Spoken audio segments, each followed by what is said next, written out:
Sebelum ini saya sering berkongsi tentang cara merawat pelbagai penyakit kucing. Namun pada kali ini saya ingin berkongsi pula cara supaya tuan kucing sihat daripada penyakit seperti sembelit dan lain-lain yang saya akan ceritakan nanti. Apapun orang yang tidak membela kucing pun boleh buat juga seperti apa yang saya sebut ini, dan tidak perlulah membela kucing dahulu barulah ingin buat. Pertama sekali adalah penyakit sembelit. Sembelit ini saya memang ada pengalaman lah, sebab itu saya ingin kongsikan kerana penyakit ini adalah sangat biasa dihadapi. Sembelit ini maksudnya apabila kita membuang air besar, maka ia susah untuk keluar. Ia itu merujuk kepada benda yang kita sedia maklumlah. Jadi saya tak sebut pun anda faham. Pada pengalaman saya dahulu, ia sangat susah untuk keluar walaupun sudah berjam-jam di dalam tandas. Ia keras dan ada 2 kali juga macam tu saya pengsan atau hampir pengsan kerana kehabisan tenaga kerana proses di dalam tandas tersebut. Jadi segala macam saranan kesihatan seperti minum air banyak dan sebagainya saya buat, namun langsung tidak membantu.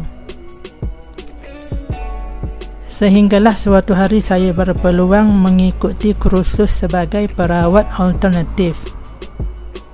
Rawatan alternatif ini ada beberapa lah, saya tak ingin sebut semua. Tapi antaranya yang saya belajar adalah rawatan akupunktur. Semasa saya sedang menjalani latihan itu, juru pengajar telah menyucuk satu jarum akupunktur dekat lengan saya. Saya ini masa kecil, mercun pernah meletup di tangan saya, jadi menyebabkan tangan kanan saya mengalami sedikit masalah terketar-ketar selepas kejadian itu. Apa yang membuatkan saya terkejut adalah selepas jarum tersebut dibuang dalam seminit 2 kemudian, tangan saya yang selama ini ada masalah lemah dan sedikit terketar-ketar tiba-tiba hilang serta-merta. Jadi barulah saya faham apa itu akupunktur. Kemudian saya faham juga masalah sembelit yang saya hadapi itu adalah melibatkan saraf. Sebab itu minum air banyak pun tak jadi apa.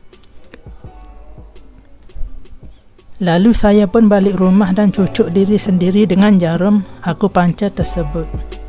Saya hanya cucuk dalam 2 jarum, satu di tangan kanan dan satu lagi di tangan kiri. Dalam 10 minit saya buang jarum tersebut dan Alhamdulillah dalam sehari 2 saya sudah boleh buang air besar dengan lebih mudah dan tidak lagi berjam-jam. Lama-lama saya sembuh dan boleh buang air seperti biasa. Akan tetapi jika saya tidak jaga makan dan makan banyak sebagainya, sembelit itu akan datang lagi dan saya terpaksa cucuk pula jarum. Jadi untuk sembuh secara sepenuhnya, apa yang saya buat adalah saya rebus air rumput mata lalat, kemudian saya minum. Lepas minum itu saya berasa setiap urat saraf saya dalam badan menjadi lenguh, dan saya faham ia sebab saraf saya sedang dibaiki. Jadi hanya dalam 2-3 hari sahaja saya berasa lenguh urat saraf, dan selepas itu sampailah sekarang saya bebas sepenuhnya dari penyakit sembelit walau apapun yang saya makan. Jadi kesimpulannya, untuk bebas sepenuhnya dari penyakit sembelit, anda buat macam saya buatlah. Akupunktur ni kalau dekat Kelantan ni tempat saya, di wakaf baru ini, hanya dalam RM5 satu jarum sahaja. 2 jarum RM10. Jadi suruh perawat tu hanya cucuk di titik sembelit di tangan kanan dan kiri, macam saya sekarang sedang tunjuk dekat video ini. Jadi cucuk di titik 2 ini. Kemudian dalam seminggu 2 lepas tu anda rebus air rumput mata lalat, kemudian diminum. Cukup minum sekali sahaja dan insya-Allah anda boleh sembuh sembelit secara sepenuhnya.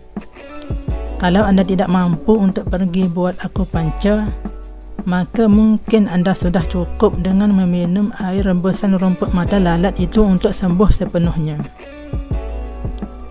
Seterusnya untuk penyakit darah tinggi pula, ia lebih mudah lagi.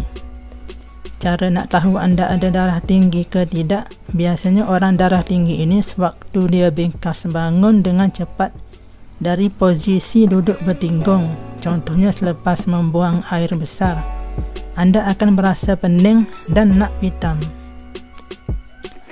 Jadi kalau macam tu, anda ada darah tinggi lah tu. Jadi cara ubatinya senang sahaja, hanyalah anda perlu sentiasa amalkan meminum air rebusan daun semala seperti yang saya kongsi dalam video sebelumnya. Maksudnya anda buat banyak sikit air berbanding anda untuk diberi kepada kucing. Jadi sentiasa di sini bukan setiap harilah, tapi dalam seminggu 2 kali ke macam tu. InsyaAllah anda akan sembuh darah tingginya. Kemudian air rebusan daun semalu ini juga mujarab untuk merawat batuk, selsema, sakit tekak, sakit mulut dan lain-lain lagi. Silakan cuba jika anda masih ragu-ragu dengan khasiat tumbuhan semula jadi ini, yang bukan sahaja untuk kesihatan kucing anda sahaja, bahkan kesihatan diri sendiri juga pun bagus.